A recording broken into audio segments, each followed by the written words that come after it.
Trading में loss का सबसे बड़ा कारण रिस्क मैनेजमेंट ना आना है। शुरुआती ट्रेडर अपना सारा कैपिटल कुछ ही दिनों में खत्म कर लेता है। उसका सबसे बड़ा कारण है सही ढंग से रिस्क मैनेजमेंट ना आना। अगर आपको रिस्क मैनेजमेंट नहीं आता है तो आपको प्रॉफिट से ज्यादा लॉस का सामना करना पड़ सकता है। तो आज के इस वीडियो में हम बात करने वाले हैं ट्रेडिंग करते समय रिस्क मैनेजमेंट का पालन कैसे करें। तो रिस्क मैनेजमेंट का मतलब है कम रिस्क में ज्यादा प्रॉफिट और अपने कैपिटल को सेव करना। और साथ ही साथ हम ये भी सीखने वाले हैं कैसे आप छोटे कैपिटल से भी बड़ा प्रॉफिट बना सकते हैं। तो ये वीडियो एक ट्रेडर के लिए बहुत इंपॉर्टेंट होने वाली है, इसलिए बिना स्किप किए वीडियो को पूरी देखिए और इस वीडियो को लाइक भी कर दीजिए। सबसे पहले हम समझते हैं कि रिस्क मैनेजमेंट होता क्या है। जब हम ट्रेडिंग करते हैं, चाहे वो ऑप्शन ट्रेडिंग हो या स्टॉक्स हो, हम हमेशा एक रिस्क ले रहे होते हैं। सरल शब्दों में रिस्क मैनेजमेंट एक ऐसी प्रक्रिया है जिसमें आप अपने नुकसान को नियंत्रित करते हैं ताकि आप अपना पूरा कैपिटल न खो बैठें। बहुत सारे बिगिनर ट्रेडर्स सिर्फ प्रॉफिट के बारे में सोचते हैं, लेकिन रिस्क का कोई आकलन नहीं करते। ऐसे में उन्हें समझ नहीं आता कि कब बाजार उनके खिलाफ जा रहा है। एक स्मार्ट ट्रेडर वही होता है जो रिस्क को मैनेज करके चलता है। आइए चार्ट पर समझते हैं। जैसे इस चार्ट पर यहाँ पर सपोर्ट एरिया के पास एक हैमर कैंडल और एक बुलिश इंगल्फिंग कैंडल स्टिक की फॉर्मेशन हुई है। अब यहाँ पर दो टाइप के रिटेल ट्रेडर इस ट्रेड में एंट्री लेते हैं। पहला वो ट्रेडर एक्स जो रिस्क मैनेजमेंट के नियम को फॉलो करते हैं, और दूसरा वाई जो रिस्क मैनेजमेंट के नियम को फॉलो नहीं करता है। यहाँ पर दोनों ट्रेडर के पास समान कैपिटल है 30,000। ट्रेडर एक्स जो इस ट्रेड में स्टॉप लॉस लगाते हुए एंट्री करता है और अपने कैपिटल का सिर्फ 2% रिस्क लेता है एक ट्रेड में। वही ट्रेडर वाई जो बिना कोई रिस्क मैनेजमेंट के इस ट्रेड में एंट्री करता है, पर मार्केट वहीं से फॉल कर जाती है। पर ट्रेडर एक्स जो स्टॉप लॉस लगाया हुआ था, उसका स्टॉप लॉस हिट होता है और वो इस ट्रेड से बाहर हो जाता है, और रिस्क रिवॉर्ड रेशियो के अनुसार उसका लॉस 600 का होता है। वही ट्रेडर वाई जो बिना किसी रिस्क टू रिवॉर्ड के इस ट्रेड से अभी भी बाहर नहीं हुआ है, इस उम्मीद से कि मार्केट फिर से उसके फेवर में आएगा, पर धीरे धीरे उसका लॉस बढ़ते जाता है। और जब लॉस बढ़कर 2000 हो जाता है तो वो इस ट्रेड से एग्जिट करता है। यानी उसका रिस्क रिवॉर्ड रेशियो बहुत खराब है। जब ट्रेडर एक्स को 3 ट्रेड में लगातार लॉस का सामना करना पड़ता है तो उसे रिस्क रिवॉर्ड रेशियो के अनुसार सिर्फ 1800 का नुकसान होता है। वही ट्रेडर वाई को जो 3 ट्रेड में लगातार लॉस करता है तो उसे 6000 का नुकसान हो जाता है, जो उसके कैपिटल के लिए बहुत बड़ा नुकसान है। ये नुकसान सिर्फ कैपिटल तक ही सीमित नहीं रहती, बल्कि ट्रेडर के साइकोलॉजी को भी बहुत हद तक नुकसान देता है। रिस्क मैनेजमेंट का मतलब होता है ट्रेड को लेते समय कम से कम रिस्क हो। एक और सिंपल उदाहरण से रिस्क मैनेजमेंट को समझते हैं। मान लीजिए कि आप एक स्टॉक खरीद रहे हैं 100 रुपये का, और आप उम्मीद कर रहे हैं कि वो स्टॉक 110 तक जाएगा। लेकिन आप ये भी जानते हैं कि अगर बाजार नीचे गया तो स्टॉक 95 तक गिर सकता है। तो यहाँ आपका प्रॉफिट हुआ 10 रुपये और आपका रिस्क हुआ 5 रुपये। इस ट्रेड का रिस्क टू रिवॉर्ड रेशियो होगा 1:2 है। यानी आप 1 रुपये का रिस्क ले रहे हैं 2 रुपये कमाने के लिए। सामान्यतया ट्रेडर्स को ऐसा रिस्क रिवॉर्ड रेशियो फॉलो करना चाहिए जो 1:2 न्यूनतम हो। अगर आप हर ट्रेड में 1:2 या 1:3 का रिस्क रिवॉर्ड रेशियो फॉलो करते हैं तो अगर आपके कुछ ट्रेड्स गलत भी हो जाएं तब भी आपका कुल मिलाकर प्रॉफिट में ही रहेंगे। ट्रेडिंग में रिस्क टू रिवॉर्ड रेशियो का पालन करने के लिए कुछ सिंपल टेक्निक है जो आपको फॉलो करना चाहिए, जिसे हम एक एक करके समझते हैं। जब हम ट्रेडिंग करते हैं तो दो बेसिक इमोशंस होते हैं जो सबसे ज्यादा हमारे डिसीजंस को इफेक्ट करते हैं। पहला डर और दूसरा लालच। ये दो इमोशंस हमें कई बार गलत डिसीजंस लेने पर मजबूर करते हैं। मान लो आपने एक ट्रेड लिया और वो आपके अगेंस्ट जा रहा है, तो नेचुरली आपको लगने लगेगा कि आपका पैसा डूब रहा है और आप ट्रेड को जल्दी बंद करने का सोचोगे, चाहे आपने स्टॉप लॉस भी सेट किया हो। इस डर की वजह से कई बार लोग पोटेंशियल प्रॉफिट मिस कर देते हैं। दूसरी तरफ, जब मार्केट आपके फेवर में जा रही हो तो लालच इफेक्ट करता है। आपको लगता है कि मार्केट और ऊपर जाएगी और आप और ज्यादा प्रॉफिट बना सकते हो।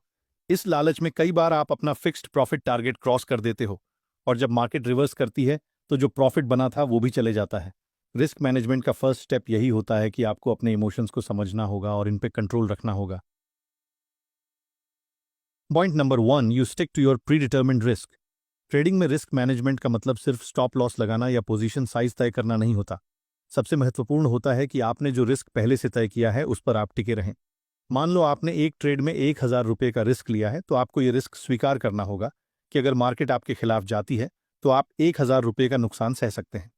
कई बार लोग रिस्क तय करने के बाद भी घबरा जाते हैं और या तो अपना स्टॉप लॉस बदल लेते हैं या जल्दी से ट्रेड बंद कर देते हैं। ये रिस्क मैनेजमेंट के सिद्धांतों के खिलाफ है। आपको अपने रिस्क पर विश्वास होना चाहिए और उसी पर टिके रहना चाहिए। मार्केट में नुकसान होते हैं, लेकिन अगर आपने अपने रिस्क को सही से मैनेज किया है तो आप लंबे समय में प्रॉफिटेबल ही होंगे। Point number 2, importance of risk reward ratio. Risk reward अनुपात भी रिस्क मैनेजमेंट का एक बहुत जरूरी हिस्सा है। इसका मतलब है कि आप एक ट्रेड में कितना रिस्क ले रहे हैं और उसके बदले में कितना प्रॉफिट की उम्मीद कर रहे हैं। सामान्यतः एक अच्छी ट्रेडिंग सेटअप में 1:2 या 1:3 का रिस्क रिवॉर्ड अनुपात होना चाहिए। मतलब अगर आप 1,000 का रिस्क ले रहे हैं तो आपको 2,000 या 3,000 का प्रॉफिट होनी चाहिए। इस अनुपात को बनाए रखना बहुत जरूरी है, क्योंकि अगर आपका रिस्क रिवॉर्ड अनुपात सही होगा तो आपको कम ट्रेड्स में भी ज्यादा प्रॉफिट हो सकता है, और अगर कुछ ट्रेड्स नुकसान में भी चले जाएं तो भी आप कुल मिलाकर प्रॉफिट में ही रहेंगे। जब भी आप ट्रेड लें तो ये जरूर देखें कि आपका प्रॉफिट संभावित रिस्क से कम 2 से 3 गुना ज्यादा हो। अगर रिस्क रिवॉर्ड अनुपात सही नहीं है तो वह ट्रेड लेने का कोई फायदा नहीं है। पॉइंट नंबर 3, पोजीशन साइजिंग का महत्व। रिस्क मैनेजमेंट का एक और महत्वपूर्ण पहलू होता है पोजीशन साइजिंग, यानी एक ट्रेड में कितना पैसा लगाना है। यह फैसला आपके कुल कैपिटल के आधार पर होता है। सामान्यतः यह माना जाता है कि एक ट्रेड में आपको अपने कुल कैपिटल का 1 से 2% से ज्यादा रिस्क नहीं लेना चाहिए। मान लीजिए आपके पास 1 लाख की कैपिटल है तो आपको एक ट्रेड में अधिकतम 1,000 या 2,000 का रिस्क लेना चाहिए। अगर आप पोजीशन साइज को मैनेज नहीं करते तो एक ट्रेड का बड़ा नुकसान आपकी कुल पूंजी को प्रभावित कर सकता है। पोजीशन साइजिंग आपके रिस्क को नियंत्रण में रखने का एक पावरफुल तरीका है।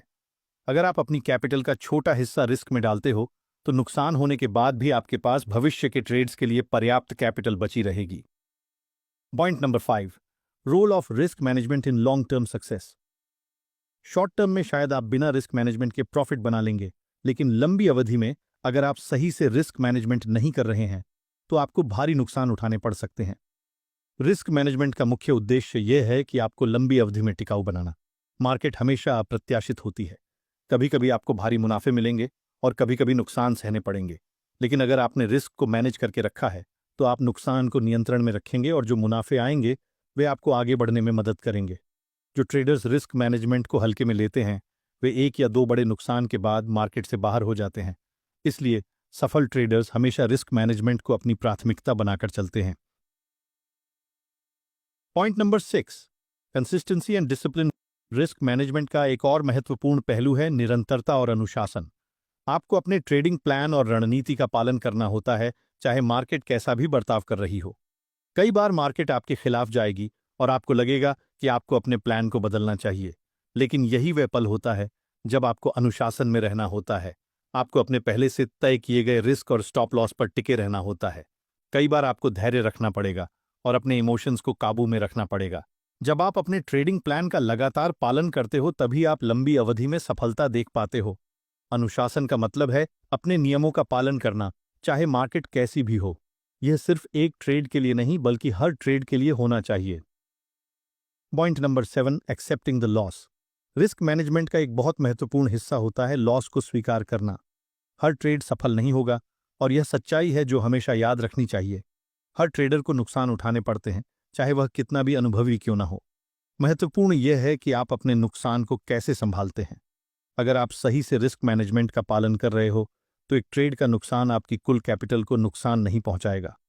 आपको नुकसान को एक सीखने के अनुभव के रूप में लेना चाहिए और अपनी रणनीति में सुधार करना चाहिए। Point number 8, avoid over trading. कई बार ट्रेडर्स एक लॉस के बाद या ज्यादा प्रॉफिट के बाद ओवर ट्रेडिंग करने लगते हैं। इसका मतलब है कि वे एक दिन में या कम समय में बेवजह ज्यादा ट्रेड्स लेने लगते हैं। यह रिस्क मैनेजमेंट के खिलाफ होता है, क्योंकि जब आप ओवर ट्रेड करते हो तो आपका फोकस और डिसिप्लिन कमजोर हो जाता है और आप भावनात्मक फैसले लेने लगते हो। ओवर ट्रेडिंग से बचने के लिए अपने ट्रेडिंग नियमों का सख्ती से पालन करना जरूरी है। फियर ऑफ मिसिंग आउट से भी बचना होगा, क्योंकि ओवर ट्रेडिंग का एक बहुत बड़ा कारण फियर ऑफ मिसिंग आउट, जिसे शॉर्ट फॉर्म में फोमो कहा जाता, ये तब होता है जब आप अपनी एंट्री सेटअप पर आने से पहले ही बना लेते हैं और बाद में आपका स्टॉप लॉस हिट करके मार्केट आपके साइड मूव करती है। इसलिए ट्रेड में एंट्री तभी ले जब 2-3 कन्फर्मेशन हो। आइए अब समझते हैं, अगर आपके पास छोटे कैपिटल है तो भी कैसे रिस्क मैनेजमेंट नियम को फॉलो करके प्रॉफिट बना सकते हैं। तो मान लीजिए आपके पास 10,000 रुपए है ट्रेडिंग करने के लिए, तो आप रिस्क को कुछ इस तरह मैनेज कर सकते हैं। आप एक ट्रेड में अधिकतम 200 से 300 का नुकसान उठा सकते हैं और आपको कोशिश करना है कि आपको एक ट्रेड में 600 से 1,000 तक की प्रॉफिट हो। और सबसे जरूरी बात, आप अपने सेटअप पर ही ट्रेड कीजिए। और एक्सपायरी के दिन आप स्मॉल कैपिटल से भी अच्छी प्रॉफिट बना सकते हैं, क्योंकि कई एक्सपायरी के दिन गामा ब्लास्ट होता है जिसमें ₹1 का प्रीमियम ₹100 तक चला जाता है और आपका कैपिटल 2 गुना 3 गुना हो सकता है। तब आप लॉट साइज बढ़ाकर ज्यादा प्रॉफिट बना सकते हो, पर आपको पता नहीं कि गामा ब्लास्ट क्या होता है और इससे कैसे छोटे कैपिटल से बिग प्रॉफिट बना सकते हैं। तो कमेंट में लिखिए गामा ब्लास्ट, मैं आपके लिए वीडियो बना दूंगा।